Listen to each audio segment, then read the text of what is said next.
16회 2부 시작하겠습니다. 박현아 씨, 이거 진짜 완전히 뭐 핑거. 아니, 12월 19일 투표하면 손가락이 예뻐진대요. 네일 아트데이. 네일 아트데이. 근데 중요한 그렇게 건 기발한 생각을 어떻게 했어?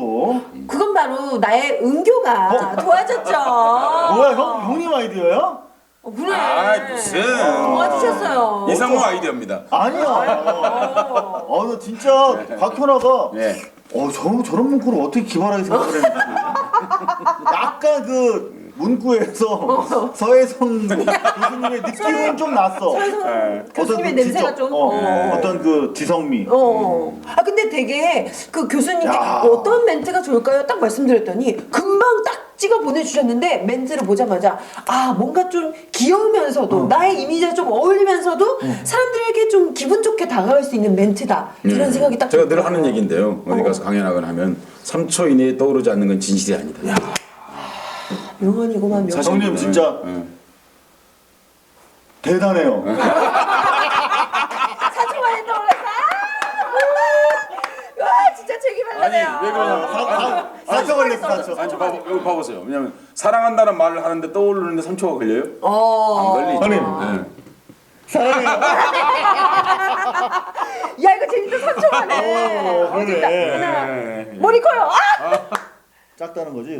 네. 자, 그럼 바로 또 저는 이런 생각이 들었어요. 우리가 이제 색개념 흔히 이렇게 얘기하는데 사실은 이번에 곽현아 배우가 보여준 청룡영화제 이른바 이 빨간 레드카펫. 레드카펫 네.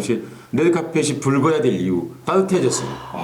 그날 따뜻해졌어요. 레드카펫이. 정말 그 생각이 들었습니다. 그러니까 사진을 보는데 수천 명의 사람들이 트위터에 올린 걸 봤습니다. 정말 수천 명. 수를 셀 수 없을 만큼 많은 사람들이 곽현아 배우를 칭찬하는 것을 제가 봤습니다. 그러니까 이제는 사실 곽현아의 발뉴스가 되는 거예요. 아유, 왜 그러세요? 저희가 좀 묻어가는. 네. 나는 원래 묻어갔기 때문에 상관이 없는데 이상우 기자가 문제가 될 것 정말 같아요. 그날 많은 여배우들이 화려한 드레스를 뽐냈지만 예. 제 눈에는 곽현아 씨가 가장 멋지고 아름다워 보였어요. 아유, 왜 버러덩 뭐 쓰러진 배우 하나 있었는데 하나도 안 보였어.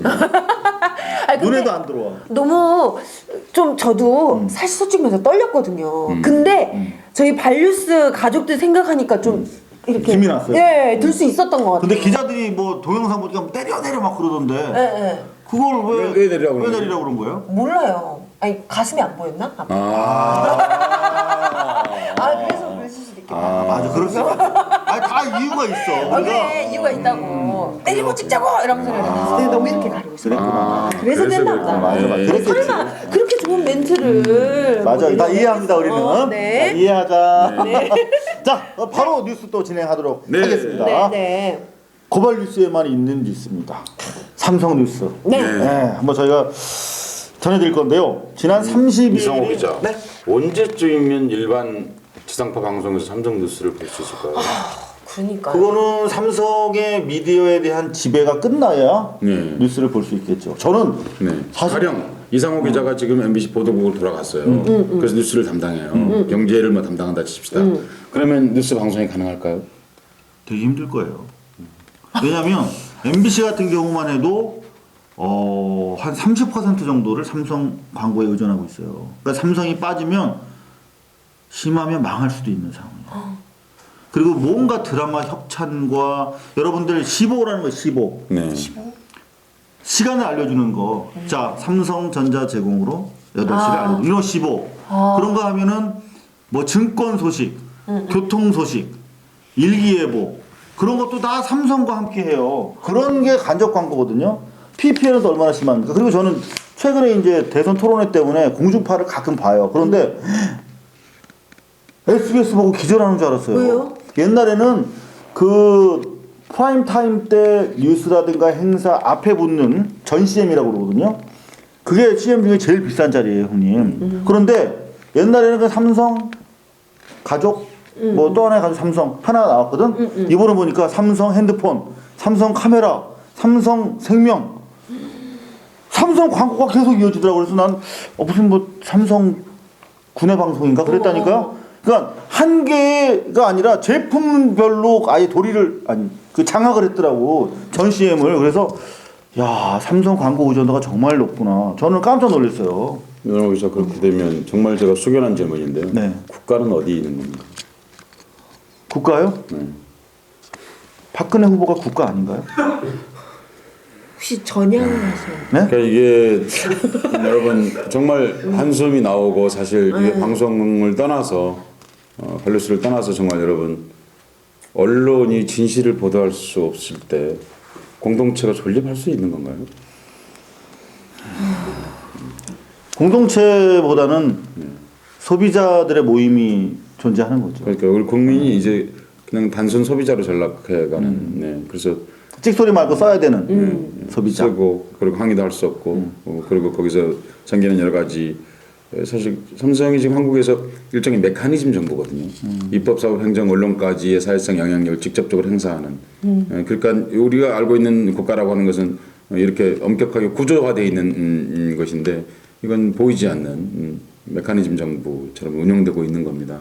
이거 참 심각한 일입니다. 그런데 이게 그 제가 사실 이렇게 말하면서 지금 말이 떨려요. 왜냐하면 그 삼성이 무서워서 그런 건 절대로 아닙니다. 내가 너무 이 나라에 살고 있다는 게 너무 갑자기 어처구니가 없다는 생각이 들어서 제가 그런 겁니다. 정말 걱정되는군요. 그리고 더구나 그 중요한 이런 얘기들을 고작 우리가 흔히 우리가 말할 때 고작 팟캐스트에서밖에 얘기할 수 없는, 그것도 팟캐스트에서 또 우리밖에 얘기할 수 없는 그 현실 앞에 심한 무력감을 느낍니다. 그러니까 뭘 안 하겠다는 뜻이 여러분 아닙니다. 정말로 그 무력감에서 우리가 벗어날 수 있도록 여러분 같이 참여해 주셨으면 좋겠습니다. 네. 자, 네. 이건희 회장 취임이 4반세기를 넘었답니다. 4반세기 동안에 노동자는 어디 갔는지 보이지가 않아요. 그러니까 이건희의 4반세기만이 있을 뿐입니다. 삼성의 문호조 전략을 비판하는 목소리, 그리고 삼성 반도체 제조 과정에서 희생됐던 많은 유가족들의 외침은 뒷전이었죠. 바로 그 현장, 이건희 회장의 취임식, 또 다른 뒤안을 저희가 살펴봤습니다.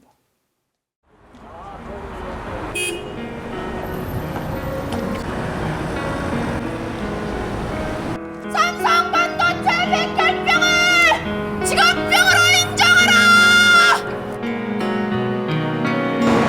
분명 이렇게 젊은 노동자들이 삼성전자 반도체에서 죽어가는 걸 알고 있을 거라고 생각을 합니다.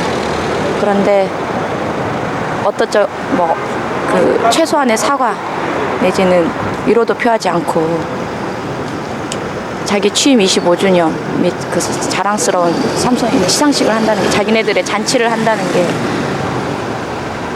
너무 모멸감을 느낍니다. 예. 최소한의 도덕 경영을 한다는 그 기업이, 인간 중심의 경영을 한다는 삼성이 그 노동자들은 이렇게 죽어가는데 본인들의 그 성과적인 잔치만 한다는 게 너무 화가 납니다. 그래서 꼭 알려주고 보여주고 싶습니다. 아직까지도 죽어가는 노동자들이 있고 눈물이 마르지 않은 그 유족들이 있다는 걸 보여주고 싶습니다.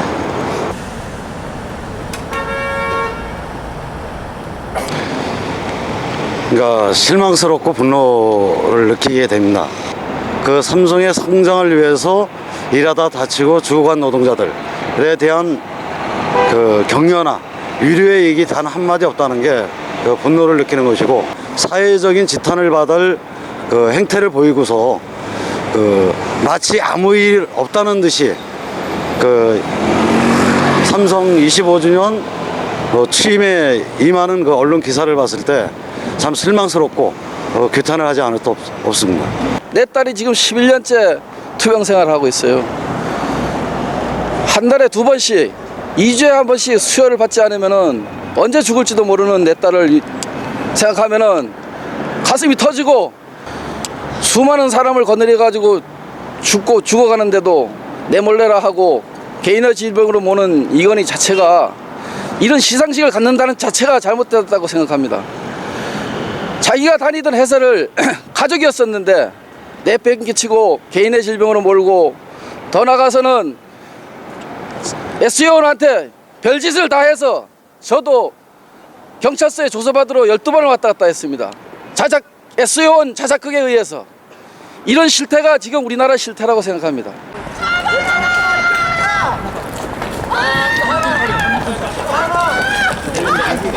살인마 이거 아니라!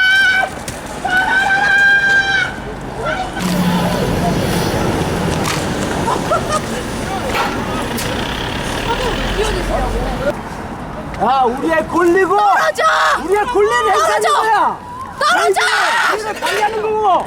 내가 뭘 하겠는데 나 20시간이 안 했어! 막아 그러면. 왜 막아!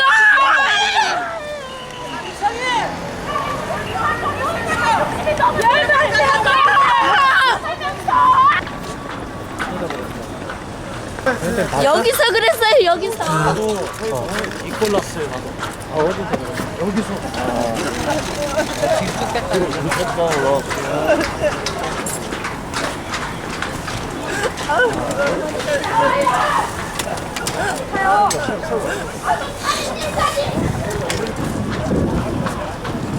같이 가실 분.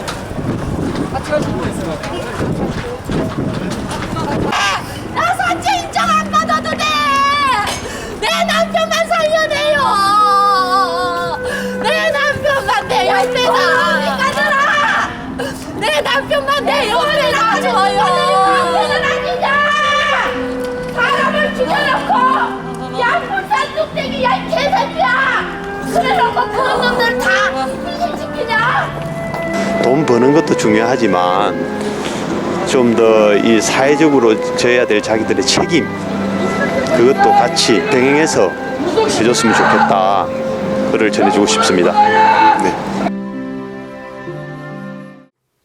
야, 그 피해 가족들이 그렇게 울부짖는 모습 보니까 너무 가슴이 아파요. 아, 그 현장에 안 가시보면은 좀 모르실 거예요. 근데 현장에 다니다 보면 네.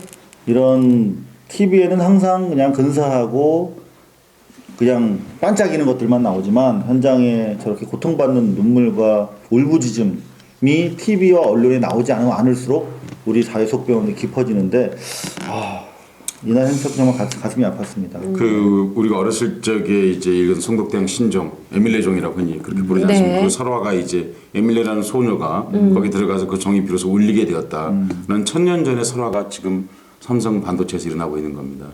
수많은 소녀들의 목숨이 거기 녹아 들어가서 삼성 우리 반도체가 더 전파가 잘 이어지고 있다 이렇게 말할 수 있을까요? 그러니까 그 설화가 아직도 끝나지 않은 거죠. 에밀레 설화는 계속되고 있습니다. 그러니까 그 전에는 에밀레는 정석에 들어갔다고 한다면 그 뒤에는 공순이라는 이름으로 들어갔고 지금 오퍼레이터라는 이름으로 그 안에서 목숨을 집어넣고 있는 거죠. 그러니까 여러분 우리가 오늘 이걸 찍고 있는 이 카메라 안에 들어있는 물론 그 제품은 아닙니다만은 그런 것들 속에 수많은 노동자들의 생명이 같이 녹아 들어가 있다고 하는 사실 잊어버리시면 안 되겠습니다. 그리고 사실 기업은 그런 사람의 힘으로 운영되는 것이기 때문에 그런 사람들의 가치를 지켜주고 옹호하고 누구보다도 그런 피해 구제 활동에 대해서 노력해야 되는데 불구하고 이 작은 힘없는 사람들이 유족들이 나중에 소송을 통해서 그것도 가까스로 그전에 일기장이나 이런 걸 꼼꼼하게 기록해 놓지 않은 사람은 또 산재 판결도 못 받는 이러면 어떻게 회사를 다니겠어요. 회사를 다닌다는 것은 내 인생의 대부분을 회사에 바치는 것이거든요. 그렇지 않습니까? 아침 6시 반에 일어나가지고 8시 반에 출근해가지고 30분 기다렸다가 회사 일하고 그리고 밤 7시 8시 퇴근해서 잠시 집에 식구들하고 놀다가 또 회사 가는 게 대부분의 우리 회사 다니는 사람 노동자들의 삶인데 그 삶을 이 거대한 회사가 지켜주지 않는다면 저 누구에게 가서 말을 하죠? 근데 그나저나 그 병원으로 이송되신 방준하 씨 맞죠? 근데 이분 어떠신지 일단 퇴원은 했다고 그러세요. 네네. 근데 뭐 여러분들 보셔서 아시겠지만 저 힘센 장정 뭐 4-5명이 붙어서 저렇게 강압을 했으니 뭐 목, 가슴 뭐 여기저기 안 아프신 데가 없다는데 참 복잡합니다. 네, 너무 찹찹합니다. 근데 그와 관련해서 삼성 피해자분들이 내일 11시, 내일 11시에 삼성 본관 앞에서요. 삼성 경비 폭행 규탄 및 이건희 고소 기자회견을 한다고 합니다. 여러분들 좀 많은 관심 부탁드립니다. 네, 여하튼 저희 고발뉴스에서 끝까지 지켜보고 취재하고 보도하도록 하겠습니다. 여러분 함께 해주시기 바랍니다. 자, 시간이 너무 많이 흘렀는데 지금 저희가 소식이 많아요. 네. 그래서 빨리 넘어가야 될 것 같은데 이제 또 삼성 소식. 이거 삼성 다른 데서는 찾아볼 수 없는 삼성 뉴스가 저희들은 풍년입니다. 네, 풍년입니다. 자, 삼성 오직 고발 뉴스에서만 볼 수 있는 삼성 소식. 네. 지난 28일에 삼성과 유산 다툼 네. 제 7차 공판이 기일이 있었어요. 유산대. 네. 한 가지 끼워서 얘기하겠습니다. 어제 TV 토론을 대선 후보 TV 토론을 보면서 네. 이정희 후보가 정말 반가웠던 것은 네. 이정희 후보가 삼성 이 말을 하더라고요. 예. 저는 대선에 처음 들었어요. 이게 삼성이란 말이 텔레비전 대선 후보 TV 토론에 나오는데 60년 걸렸습니다. 깜짝 놀랐어요. 저. 저도 전율을 느꼈다니까요. 네. 와. 그래서 트위터 중계하면서도 막 떨려서 삼성 안 쳐봐서 잘 안 쳐져. 그런데 이제 이정희 후보가 지난 참여정부의 재벌기업 실패와 양극화가 심화된 것이 결국은 정권을 장악했던 삼성 장학생들 때문이 아니냐. 어떻게 기억할 수 있겠냐. 그랬더니 문재인 후보가 삼성 장학생은 없다. 장악한 건 아니다. 하지만 당시 정치민주화가 의제였기 때문에 경제민주화는 뒷전이었다. 하지만 이번엔 잘하겠다. 이렇게 여하튼 뭐 좋은 질문과 좋은 답변이었는지 모르겠습니다만은 그래도 삼성 장학생들의 실체에 대해서 일정 정도 사과를 했더라면 더더구나 문재인 후보의 정치개혁, 경제개혁, 경제민주화에 대한 진실성을 저희가 조금 더 믿을 수 있었을 텐데 하는 아쉬움이 있었다는 거 제가 점잖게 말씀드립니다. 네. 7차 기일이 있었는데요. 네. 이날 상당히 중요한 내용이 새롭게 나왔어요. 자, 고발 뉴스에서만 볼 수 있는 삼성과 유산 재판 7차 기일 현장으로 가시죠. 네, 11월 28일 삼성 유산 수조 원대에 달합니다. 삼성 유산을 놓고 벌이는 가족과의 형제 간의 분쟁이죠. 삼성 유산 재판 7차 민사 기일이 끝났습니다. 통상 1시간 반 정도 걸리는데 오늘 2시간 넘게 지속이 됐어요. 왜냐하면 지난 7개월, 반년 이상인데요. 그동안 다퉈왔던 상속 대상 재산이 오늘 드디어 확정되기 시작한 날이었습니다. 이제 12월 18일 마지막 이제 변론 기일을 종료하면 이르면 올 안 늦어도 내년 초에 결판이 날 텐데요.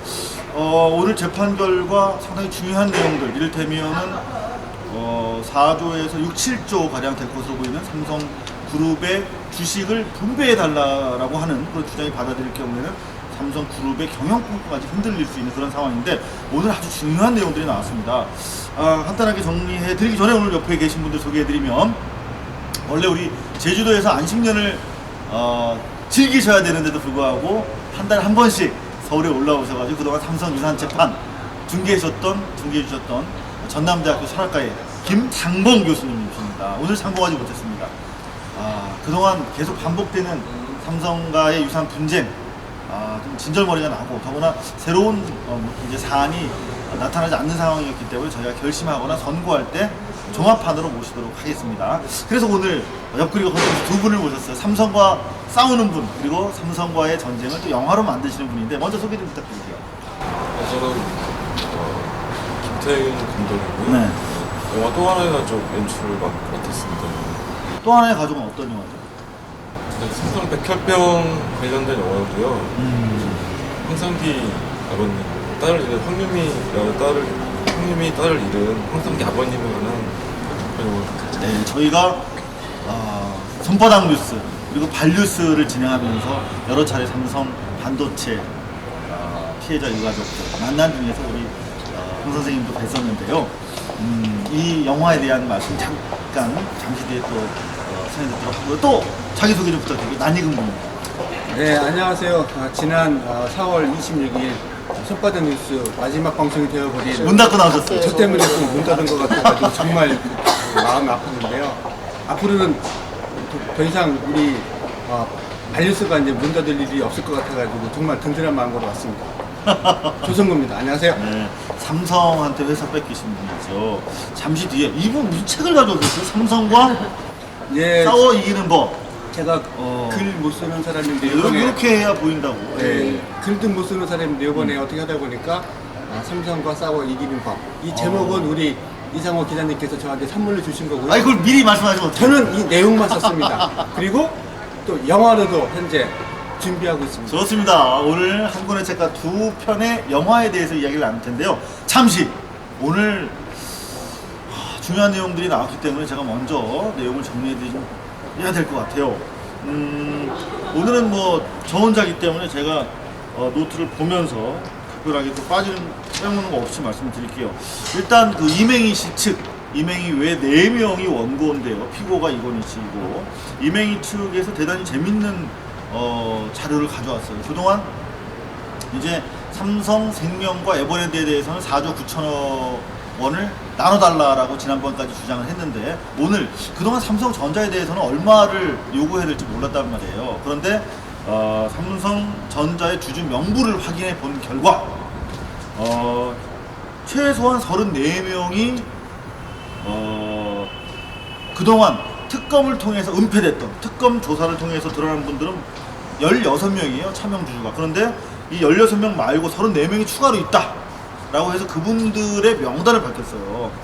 그리고 추가로 34명이 더 있는데, 이분들에 대해서 자료를 증권예탁원에서 받아올 수 있도록 허가해달라고 재판부에다 신청을 했습니다.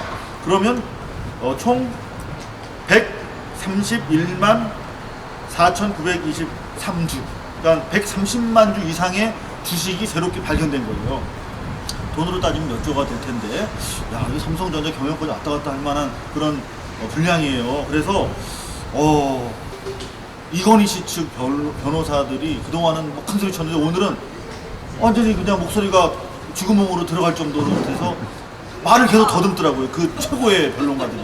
그래서 제가 재판이 끝나고 양쪽 변호사들한테 물어봤더니 원고 측도 사실 이런 결과가 나올 줄 잘 몰랐대요. 그러니까 증권예탁원에서 자료를 받아보니까 너무나 명백하게 차명이라는 게 드러났다는 거죠. 어떤 이유냐면 증권 번호, 접수 번호가 1년 번호로 1, 2, 3, 4, 5 연결돼 있어. 보통 그렇지 않아요. 그리고 1년 몇 개월 만에 팔았는데 가격이 똑같아.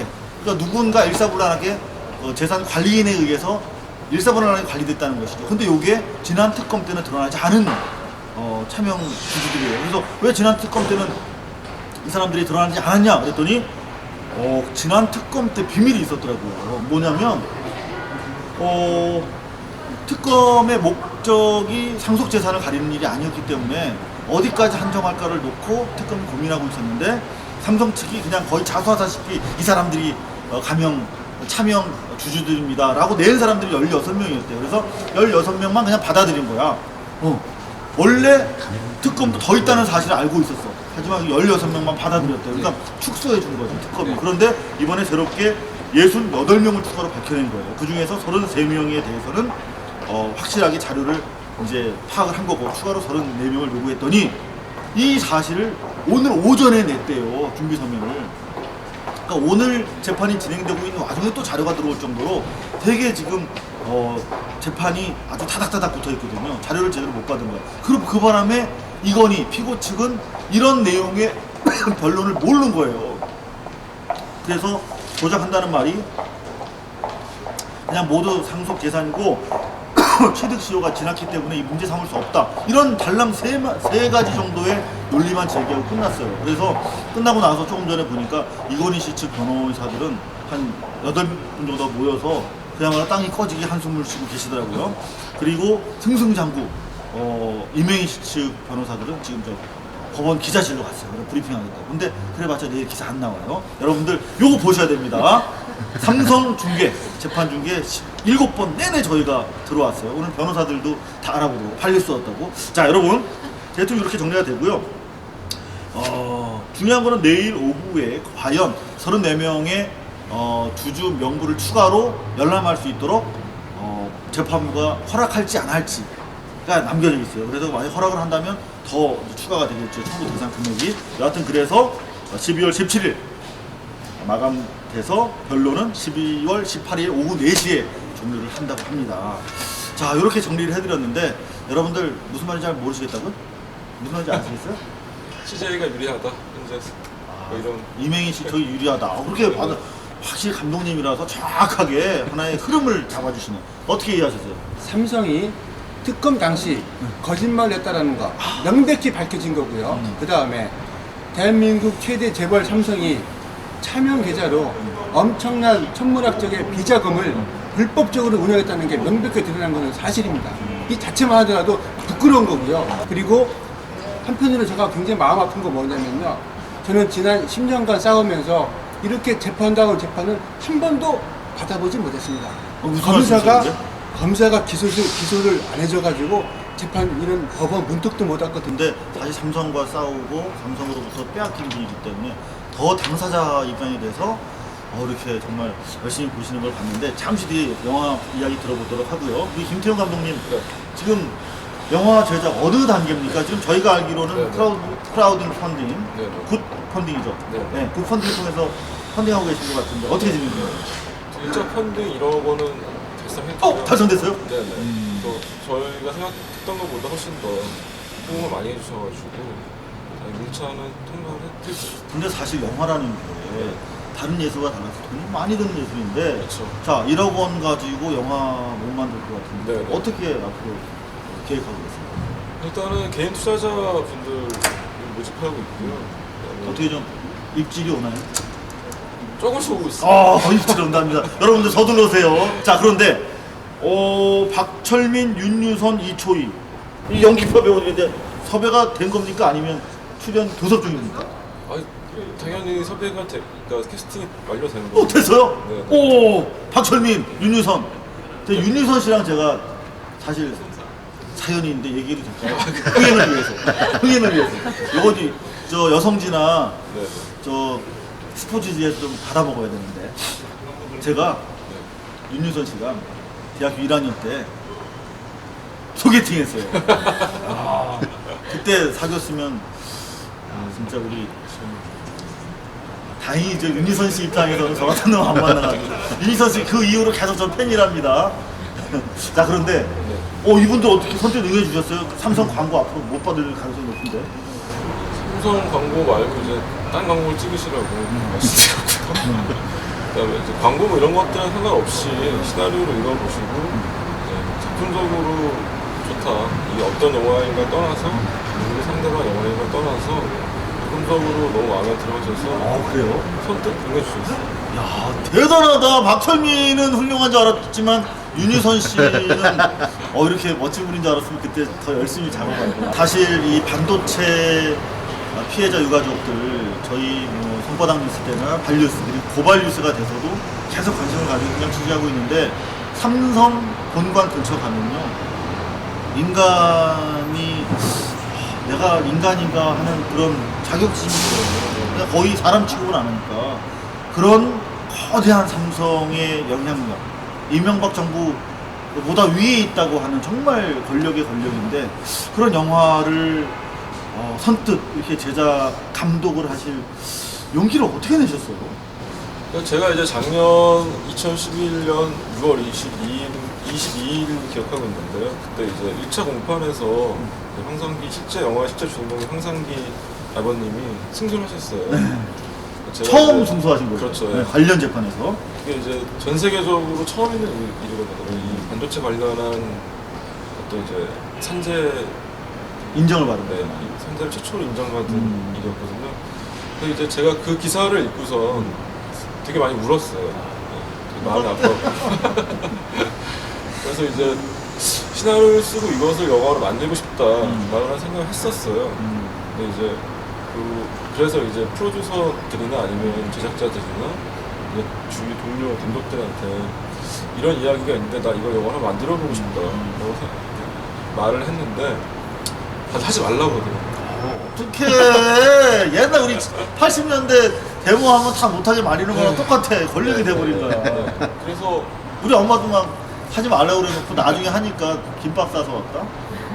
그러니까 처음에 저도 2달인가 3달 정도는 하지 말아야 되는 거구나.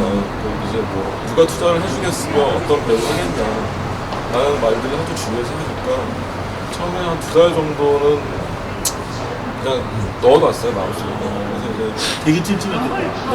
그런데 이제 계속해서 그 얘기가 계속 떠오르고 제가 다른 시나리오를 쓰면서도 그 이야기를 계속 시나리오를 쓰고 싶다는 생각이 자꾸 들더라고요. 그래서 이것이 영화가 되건 안 되건 간에 한번 실제 주인공을 만나봐야 되겠다는 생각을 했어요. 그 드라마를 수업해서 속초를 가서 제가 혼자 속초를 가서 황상희 아버님을 만났죠.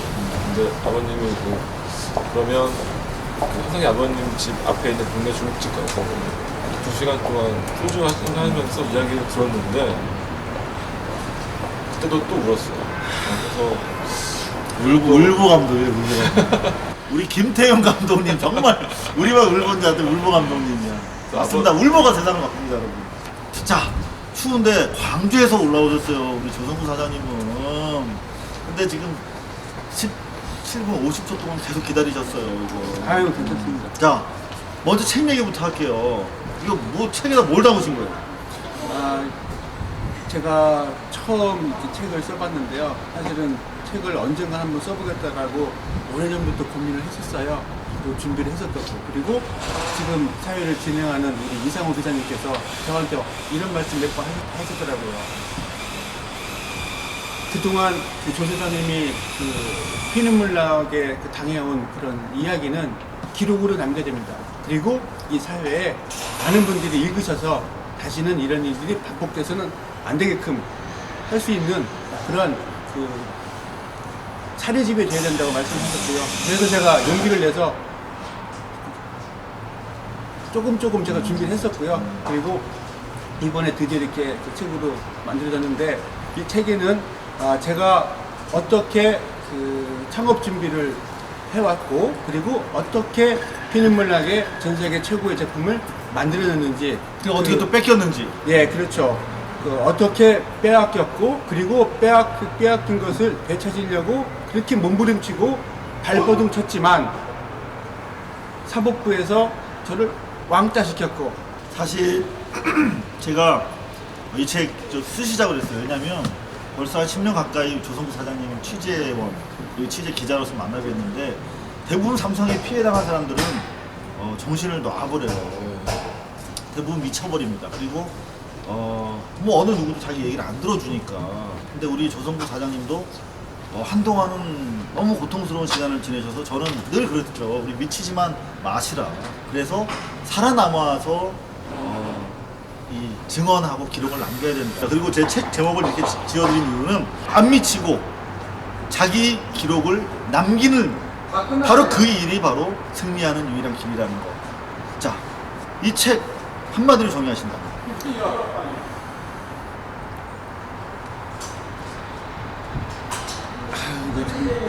눈물 난다고. 저희 지금 영화 체감 온도 한 10도 됩니다. 울지 마세요. 눈물 얼어요. 요즘 대선을 얼마 남겨두질 않고 있는데요. 대선 후보분들이 누구나 경제민주화를 말씀들 하고 계시는데, 경제민주화를 제대로 말씀들 하시려면 저와 같은 이런 피해 중소기업 제대로 되돌릴 수 있는 말씀들 하셔야지, 그러한 내용을 뺀 경제민주화는 거짓말입니다.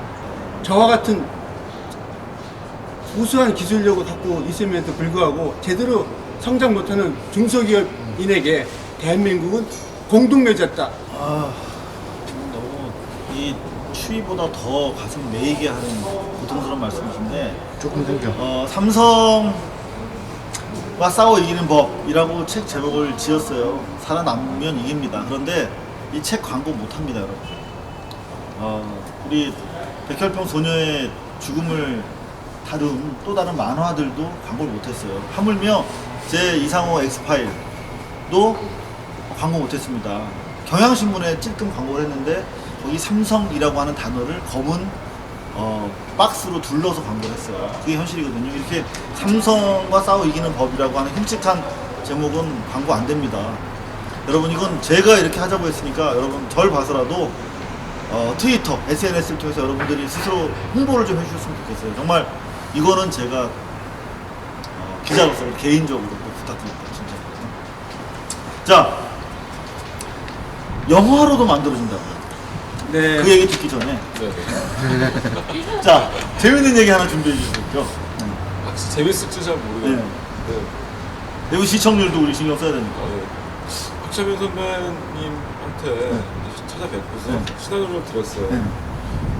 하루만 시간을 달라요. 하루만. 네. 그래서 이제 그 다음날 저희는 이제 기다리고 초조하게 기다리고 있었는데 그 다음날 전화가 오셔가지고 흔쾌히 자신은 하겠다고 하셨고 이제 하게 된 가장 큰 동기는 이제 황유미 씨와 나이가 같은 따님이 계세요. 네, 그 따님한테 이 신화를 읽혔는데 따님이 아빠 꼭 해 라고 협담하시더라고요. 그런데 괜찮겠어? 이렇게 물어보셨는데 이제 박철민 선배님이 하시겠다. 여러분들 배우 박철민 잘 아시죠? 많이 좋아하시죠? 박철민의 결정. 박철민이 고립되거나 아파지지 않도록 여러분들이 보호하는 방법은 유일하게 하나 있습니다. 뭐죠? 바로 많이 봐주시는 겁니다. 그래야만 박철민이라는 배우를 우리가 계속 지켜고 계속 감상할 수 있습니다. 영화 만드는데 비용 많이 들어가더라고요. 많죠. 그런 거가 현재는 중도 현재. 그래서 어떻게 펀딩을 어떻게 하시려고요? 역시 그 우리 국민들께 이제 신세를 지어야 될 것 같고요. 요즘 만날 경기가 어려가지고 그런 부분이 사실 걱정입니다. 어떻게 하죠? 경기는 뭐 내년 어려운데 그렇다고 이거 우리가 전 국민이 사는 문제지 않습니까? 그래서 네. 어떻게 뭐 방금 우리 김 감독님처럼 굿펀딩을 크라우드 펀딩을 생각하세요? 네, 그 현재 영화 제작을 위해서요. 경제민주화를 위한 민생연대가 영화 제작위원회로 현재 그 사업자 등록을 별도로 냈고요. 시민단체가 현재 영화를 주도해서 제작하고 계시고요. 또 공신력을 높이기 위해서 시민단체가 주관해가지고 크라우드 펀딩 현재 준비하고 있는데 언제부터 할까요? 이제 바로 어제 그제부터 바로 이제 출발했습니다. 어떻게 하면 돼요, 그럼? 참여를? 페이스북과 그다음에 트위터 그리고 SNS를 통하고 인터넷을 통해 가지고 지속적으로 홍보를 해야 돼요.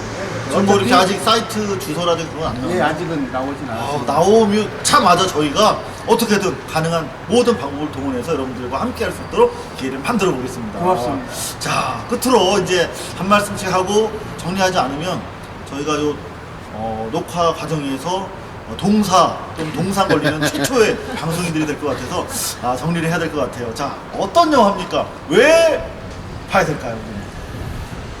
그러니까 이 영화는 어떤 이제 고발성 영화라기보다는 우리 이웃에 관한 이야기인 것 같아요. 우리 평범했던 어떠한 가장이 딸을 잃고 그 딸의 죽음에 대한 진실에 접근하는 지난한 아주 어려운 과정을 통해서 재판에서 승소하는 작은 승리지만 저는 큰 승리라 생각하거든요. 그런 것들을 영화를 통해서 느끼시면 되게 휴먼 드라마로서 울릴 수 있고 웃기도 하고 울 수도 있는 그런 좋은 영화가 될 것 같습니다. 또 하나의 가족. 네, 그렇습니다. 돈으로 얼매어진 가짜 소비자 가족이 아니라 네. 진짜 주인 되는 시민 가족. 네. 또 하나의 가족입니다. 여러분들 앞으로 또 하나의 가족, 앞으로 넘어야 될 산이 첩첩산중 많습니다. 여러분들 함께 해주셔야 되고 그 과정에 저희 발뉴스 TV, 개나발 그리고 고발뉴스닷컴이 함께 하기 위해서 사실 약속하기 위해서 모셨거든요. 감사합니다. 감사합니다. 그리고 또 삼성과 싸워 이기는 법 멀리 광주에서 지금 달려오셨는데 빨리 좀 내려가셔야 되거든요. 자, 영화와 관련돼서 책과 관련돼서 우리 국민들에게 한 말씀 하시죠. 우선 삼성과 싸워 이기는 법 이 책에는 대한민국 내에서 정말 성공할 수 있는 우수한 기술력을 갖고 있는 벤처가 왜 성공을 못할 수밖에 없는지 그 구체적인 내용을 제 실사례로 담고 있습니다. 그리고 이 나라 사법부가 법질서 제대로 적용해서 벤처기업을 지켜줘야만 하는데 지켜주지 않고 외면하는 비참한 현실을 담고 있고 그런 와중에 한 인간으로서 인생, 삶을 포기하지 않고 언젠가는 모르지만 끝끝내 살아남아서 버티고 진실을 밝히려고 노력하는 과정이 피눈물 난 게 담겨 있습니다. 그리고 영화 역시 마찬가지입니다. 박수 한번 쳐드릴까요, 우리? 자, 우리 미치지 않으려면 우리가 이렇게 꼭 손에 손을 이렇게 어깨를 맞대야 될 것 같아요. 저희 추위에 불이 없어서 여기 은행 이 부스 옆에서 이렇게 역할을 마쳤습니다. 이렇게 좀 너무 허접하게 이 감독님 모셔서 죄송하고, 하지만 그만큼 더 뜨거운 가슴으로 많은 우리 시청자들께서 힘을 모아주실 거라고 확신합니다. 자, 우리 또 광주 내려가셔야 되고 또 영화 제작 서두르셔야 되니까 여기서 마치 인사드리도록 하겠습니다. 저는 삼성 유산 재판 12월 18일 오후 4시 재판 방청하고 또 여러분들과 함께하도록 하겠습니다. 감사합니다. 가시죠. 네. 근데 늘 함께 해주시던 우리 김상봉 교수님이 안 보시고 또 색다른 새로운 두 분과 새로운 게스트 두 분 함께 하셨어요. 김상봉 교수도 아프세요? 김상봉 교수님이 사실은 네. 제주도 서귀포에서 안식년 하고 계세요. 그렇잖아요. 그래서 이제 그동안 시민사회 운동 하시느라고 네. 공부가 많이 부족했다. 네. 그래서 이제 문을 걸어 잠그고 공부하고 계신데 네. 매달 올라오는데 사실 6차 기일부터는 네. 재판에서 새로운 내용이 없었어요. 그래서 밀당만 있었어. 예. 그래서 네, 저런 태도 않는 얘기들 때문에 예. 오는 건 좀 그렇다. 그래서 선고 기일 정도에 다시 와서 방송하자. 네, 네. 이렇게 해서 좋습니다. 그러면 그동안 우리가 또 다른 삼성과 관련된 분들 모시고 하겠습니다 했는데 여하튼 의외로 재미있는 얘기가 나왔어요. 여러분들 보셨던 것처럼 삼성 특검이 밝혀내지 못했던 거. 밝혀내지 않았던 건가? 여하튼 간에 그런 것들이 많이 드러나서 이제 저게 만약에 인정이 된다면 재판을 까봐야 알겠습니다만은 삼성 경영권까지 좌지우지 흔들릴 수 있는 그런 막강한 내용이 공개가 됐는데 그 중대한 내용을 기록하고 있는 유일한 매체 오마이뉴스라는 걸 여러분 아셔야 됩니다. 네. 그렇게 됐네요. 그런데 조성구 사장님은 저희가 예전에 그 손바닥 뉴스 때 모셨었잖아요. 그럼요. 저희가 이분이 책을 내셨죠? 맞아요. 제목이 삼성과 싸워 이기는 법. 야, 이 책 제목을 이성호 기자가 보셔도 아까 보셨잖아요. 그러니까요. 어떻게 왜 자꾸 그렇게 삼성에 걸고 넘어지는 아니 왜 책 제목까지 붙여줘? 자기 삼성이 것만 진짜 하지. 싫어하겠다. 아니 책을 제가 쓰 내가 삼성이라도 싫어할 것 같아. 그래서 저희가 다음 주 이름은 다음 주부터 고발뉴스닷컴에서 삼성과 싸워 이기는 법 그 책을 연재해드려요.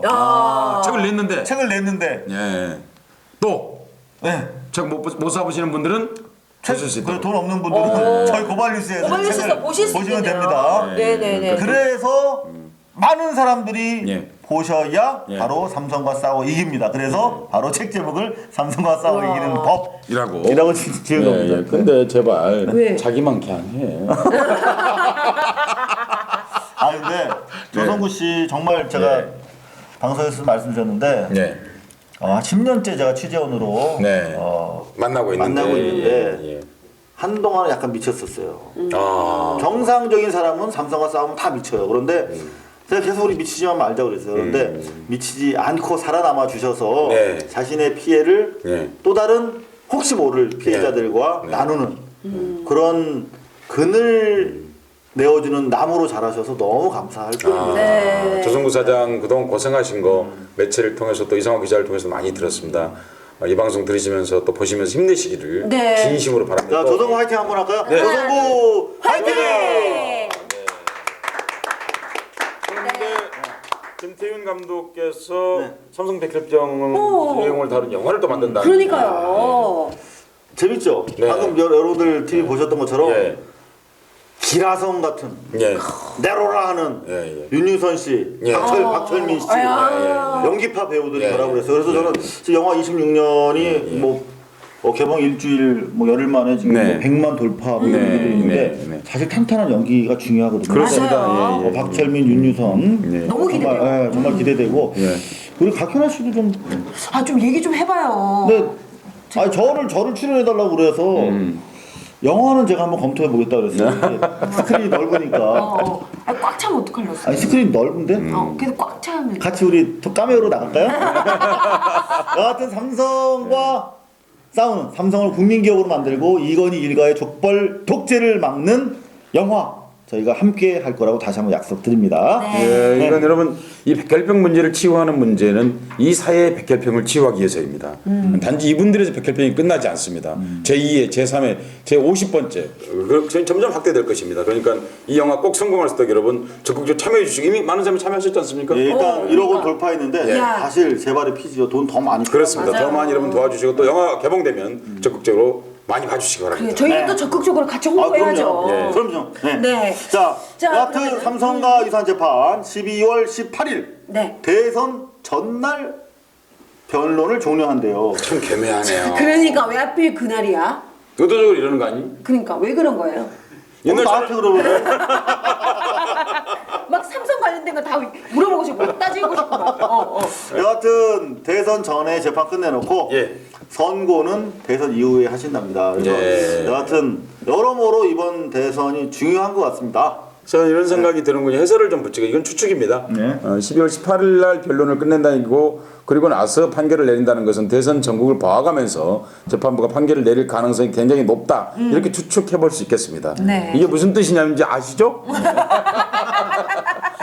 자, 아이고 오늘도 정말 풍성한 내용 가지고 저희가 여러분들 다가간 것 같습니다. 네. 절대 빠질 수 없는 코너가 있죠. 그럼요. 이거 없으면 저희 근데 아니 이상하고 안 있잖아요. 하잖아요. 우리 이런 거 막 좀 좋은 뉴스도 갈 겁니다. 어떤 거가 좋은 뉴스? 모르겠어요. 예. 아니, 사람들 들었을 때 웃는 뉴스 같은 거. 웃는 웃기는 뉴스. 거? 예. 우리 뉴스 다 좋은데 우리 뉴스 파괴력이 너무 커. 우리는 안 파괴력 큰 거 가끔씩. 뭔가 좀 훈훈한 거 하나 좀 넣을까요? 그럴까요? 네네. 하나씩 넣죠. 그것도 선거 이후에 네. 검토해 우리도 12월 18일 이후에 그렇죠, 그렇죠. 똑같이 우리도. 자, 마지막 코너. 마지막 코너. 이건 제가 소개를 해야 됩니다. 예. 제가 소개해야지 더욱더 의미가 있는 바로 그 코너. 무슨 코너? 곽하나의 은교 서혜선 교수님의 3분 직설. 여러분 함께 보시죠.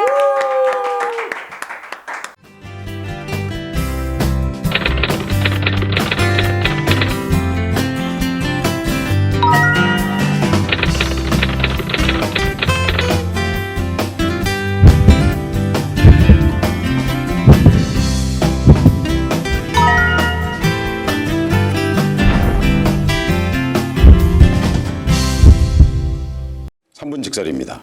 여러분 아더왕 이야기 다들 아시죠? 아더왕의 별명은 온탁의 기사입니다. 왜냐하면요 모두가 똑같은 자격으로 똑같은 테이블에서 똑같은 각이 없는 원형 테이블에 앉아서 회의를 하기 때문입니다.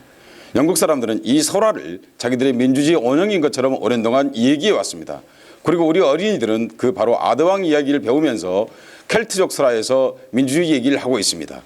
여러분 로마는 원래 왕정이었습니다. 그런데 타르퀴니우스의 폭동을 통해서 그들은 공화정 사회로 이행했습니다.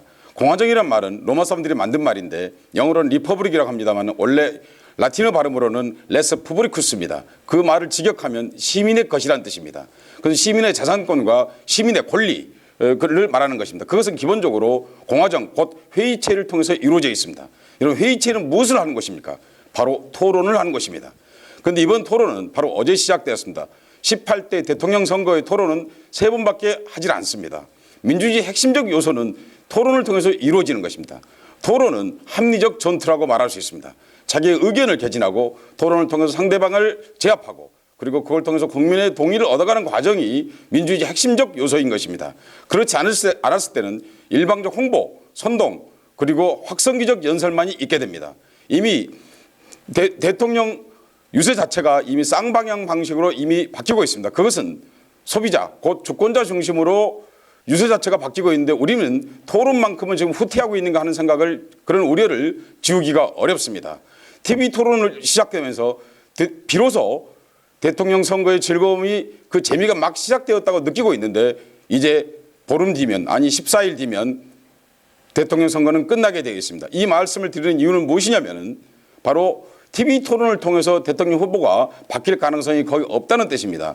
너무 늦게 TV 토론을 한 나머지 이미 표심은 정해져 있고 그에 따라서 사람들은 TV 토론의 결과를 보고서 합리적 결과를 도출하기보다는 이미 내가 선택한 후보에게 지지할 이유를 더 많이 발견하게 되는 것으로 작동하기 때문입니다. 여러분 민주주의가 훌륭한 민주주의가 되려면 더 많은 토론이 필요합니다.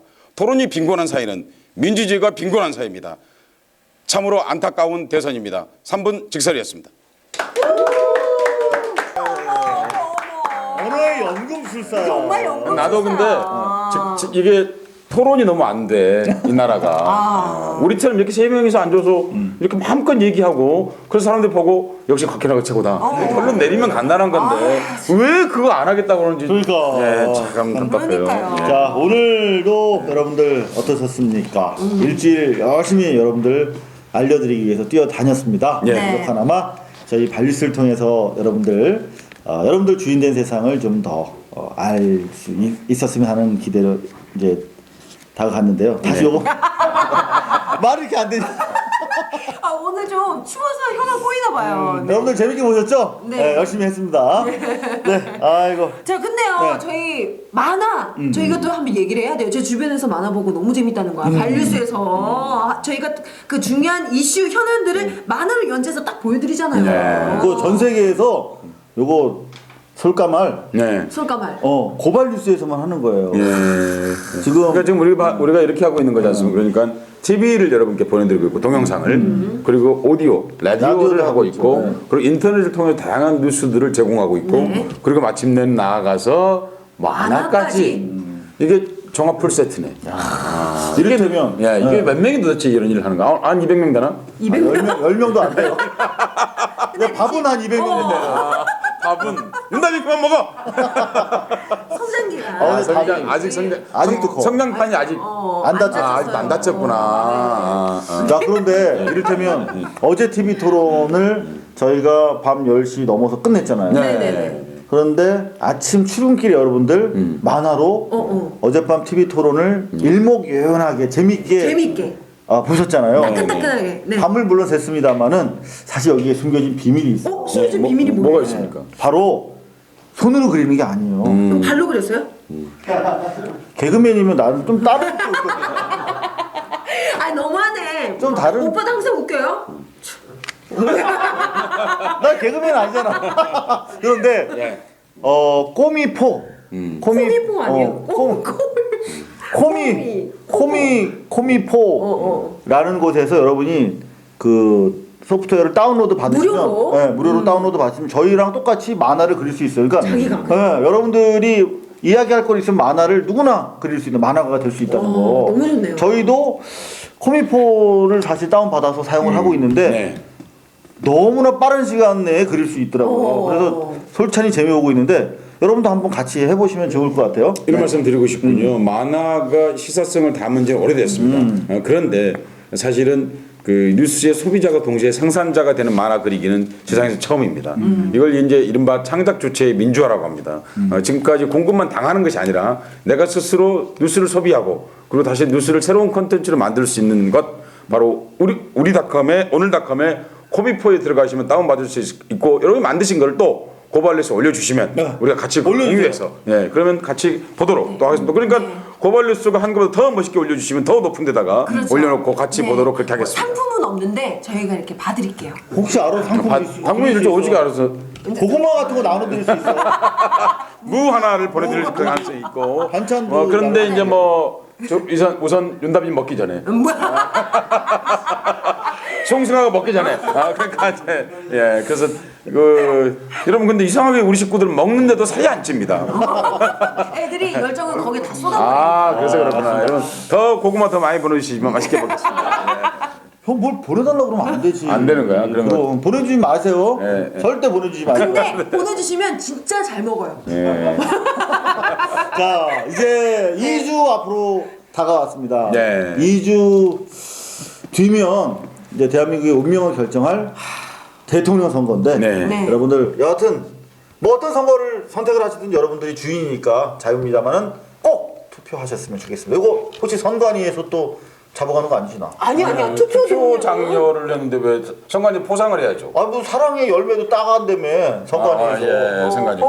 문재인 맞아. 후보가 TV 토론회장에 사랑의 열매 달고 갔더니 박근혜 후보는 안 달고 있는데 왜 너 달았냐고 해서 떼라고 그랬대요. 그래서 문재인 후보 측에서 그랬대. 박근혜 후보는 브로치 했는데 브로치도 떼라고 그래라. 근데 그건 옷이 다른 거다. 나도 옷이다. 근데 결국 뗐다는 거 아니에요. 어제 그랬다는 겁니다. 아니, 문재인 후보 그럼 안경도 뺏기지 왜? 박근혜 후보. 얘기하지 마, 또 100개씩 올라. 자, 또 선거 관여가 너무 심하다는 국민적 비판. 그러니까 세게 들으세요.